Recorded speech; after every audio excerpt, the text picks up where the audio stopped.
Corona से छिड़ी शदीद जद्दोजहद में इतवार यानी 22 मार्च को जनता कर्फ्यू के साथ पूरे मुल्क में थम जाएंगे ट्रेनों के पहिए। नहीं चलेगी कोई भी ट्रेन।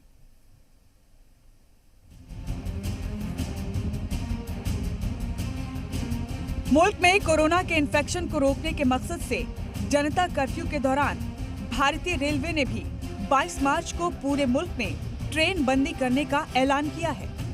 वजारत रेल के मुताबिक 21 और 22 मार्च की आधी रात यानी 21 मार्च को रात ठीक 12 बजे से 22 मार्च की देर रात 10 बजे तक 22 घंटे के दौरान कोई भी मुसाफिर ट्रेन नहीं चलेगी।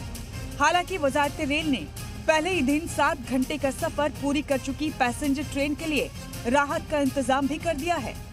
इस तरह की ट्रेनों के लिए मंजिल तक जाने की इजाजत होगी। थम जाएंगे ट्रेनों के पहिए। मुल्क के किसी भी रेलवे स्टेशन से आज आधी रात के बाद से इतवार की रात 10 बजे तक कोई भी पैसेंजर ट्रेन नहीं चलेगी। मेल और एक्सप्रेस ट्रेन भी इतवार सुबह 4 बजे से रात 10 बजे तक बंद रहेंगी। दिल्ली, मुंबई, कोलकाता, चेन्नई, सिकंदराबाद में लोकल ट्रेन भी सिर्फ बहुत जरूरी रूट्स पर चलेंगी। लंबी दूरी की ट्रेनों और इंटरसिटी ट्रेन तय कार्यक्रम के मुताबिक ही चलेंगी। इस दौरान स्टेशन पर रुकने वाले मुसाफिरों के लिए पीने के पानी, खान पान के इंतजाम का ख्याल रखा जाएगा।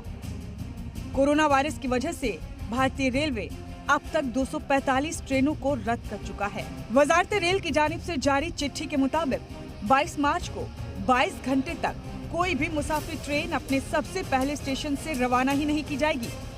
वजारत रेल के जराये की माने तो मेल और एक्सप्रेस ट्रेनों का ऑपरेशन इतवार की सुबह 4 बजे से रोक दिया जाएगा।